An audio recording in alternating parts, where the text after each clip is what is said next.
Bonjour, namasté. Voilà, alors aujourd'hui encore une recette nouvelle sur ma chaîne. Une recette de l'œuf. Donc c'est un curry d'œuf. C'est de l'œuf préparé avec des épices en sauce. Il n'en existe pas beaucoup en Inde de recettes où on utilise l'œuf. Mais ça fait partie des recettes que les personnes qui n'ont pas beaucoup les moyens d'acheter de la viande font pour avoir un peu de protéines dans leur nourriture. Et ça, c'est beaucoup utilisé dans le ouest de l'Inde, donc côté Bengale, où on utilise cette recette avec des œufs différentes, donc de canard et d'autres œufs. Et moi, je vais vous le montrer. Donc c'est une recette qui est simple, très bien adaptée aux familles nombreuses. On peut faire ça vraiment très facilement avec un petit budget et ça apporte du protéine. C'est très bon, c'est beau, c'est bon, le goût est délicieux et très simple. Alors voilà pour le egg curry ou curry de l'œuf. À tout de suite pour la recette. Donc on y va pour les ingrédients. Je vais faire cette curry d'œuf avec 4 œufs pour 2 personnes. Donc là, c'est des œufs que j'ai déjà fait cuire, j'ai épluché et qui sont prêts à aller dans le curry. Ensuite, pour la base de sauce, on utilise un oignon, une cuillère à soupe d'ail et de gingembre en pâte ou en purée, une grosse tomate, coriandre. Donc ça, c'est pour les produits, les condiments, enfin les choses frais. Et ensuite, pour les épices, on utilise le cumin en grains, en poudre, le curcuma en poudre, le coriandre en poudre et un petit peu de piment en poudre, du sel et de l'huile. Voilà, vous voyez qu'il n'y a pas beaucoup d'ingrédients, mais le plat sera délicieux. On va passer tout de suite à la recette.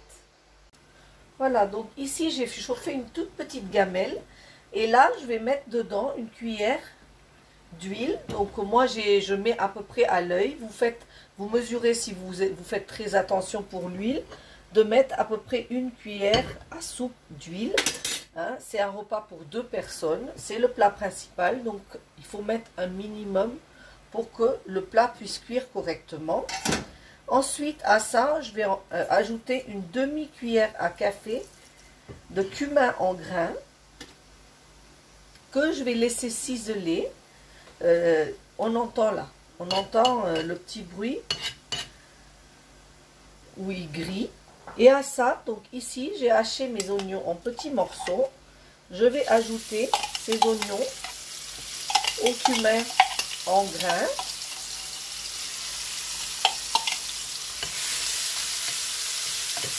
Et là, je vais laisser cuire mes oignons un petit peu.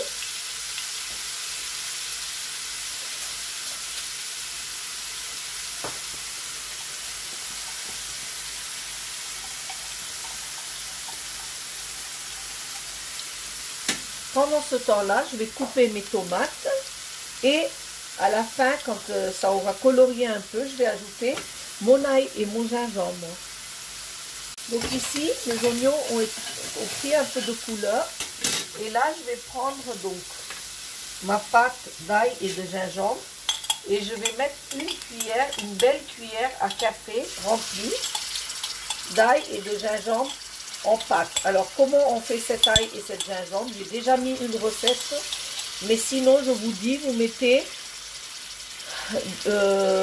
des gousses d'ail et la moitié en gingembre, donc en taille à peu près. Si vous mettez ça d'ail, vous mettez un petit morceau coupé en morceaux de gingembre et vous mettez un tout petit peu d'eau et vous mixez, passez dans le mixeur pour faire une pâte. Si vous n'avez pas de mixeur, vous réduisez en pâte dans un mortier et vous aurez plus de morceaux dans vos sauces d'ail, qui peut être assez désagréable pour certaines personnes.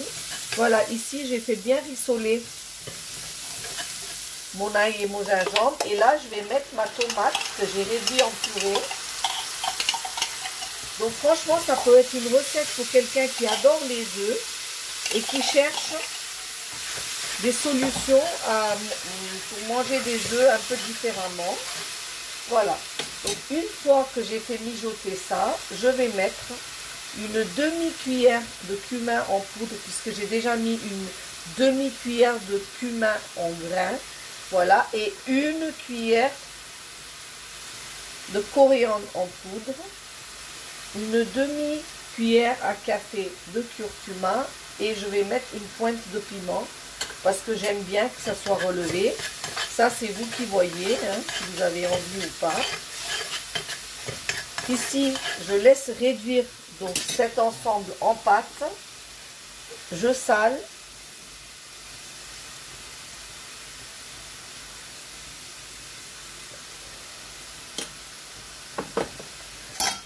Et je cuis jusqu'à ce que l'huile commence à se séparer de la sauce. Ça, c'est la preuve que les oignons et la tomate a cuit.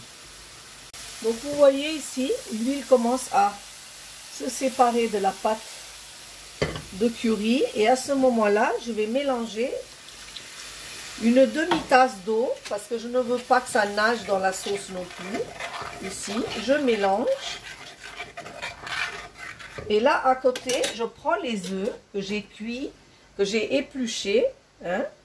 Je vais faire un petit peu des trous dedans pour que la sauce puisse rentrer dans les œufs et je les mets dans la sauce. Donc ça, vous pouvez faire cette étape-là avant de cuire vos œufs, les laisser refroidir, les éplucher, les préparer pour mettre dans votre sauce. Donc vous voyez, pour moi, demain, ça va être mon repas pour aller au travail. Parce que comme ça, j'ai l'apport en protéines, j'ai les forces pour travailler. Et en même temps, j'ai quelque chose de délicieux qui se prépare et qui m'attend dans ma gamelle. Donc là, je vais couvrir et je vais laisser cuire 10 minutes ma sauce et mes œufs. Et je vous retrouve à la fin de cette recette. Voilà, alors 10 minutes se sont écoulées. Et voilà mon curry d'œuf, il est magnifique. On voit que le gras, il est au-dessus, donc, et les œufs ont changé de couleur. C'est rentré dans tous les petits endroits où j'ai piqué l'œuf. À côté de ça, j'ai coupé en petits bouts le coriandre que je vais mettre par-dessus. Toujours cette petite dose de vitamines et de bon goût qu'on aime dans le curry. Voilà, et mon curry d'œuf, egg curry, est prêt. J'éteins et je vous retrouve pour la fin, toute la fin de la recette. Le curry d'œuf, regardez, le egg curry, le curry d'œuf, que je vais manger avec du riz blanc pour mon repas de midi. Et que vous pouvez aussi manger avec du pain indien qui s'appelle les chapati ou le paratha, qui est aussi un pain amélioré. Pour ça, je peux mettre à la fin de ma recette les deux liens pour que vous puissiez réaliser ces deux pains si vous le souhaitez. Sinon, n'oubliez pas que quand vous n'avez rien dans le frigo, mais toujours des œufs et que vous n'avez pas envie de manger juste des œufs tout simplement, vous pouvez vite faire cette recette et vous régaler. N'oubliez pas de liker, de partager et de vous abonner à ma chaîne, les recettes indiennes de Shona. Namasté.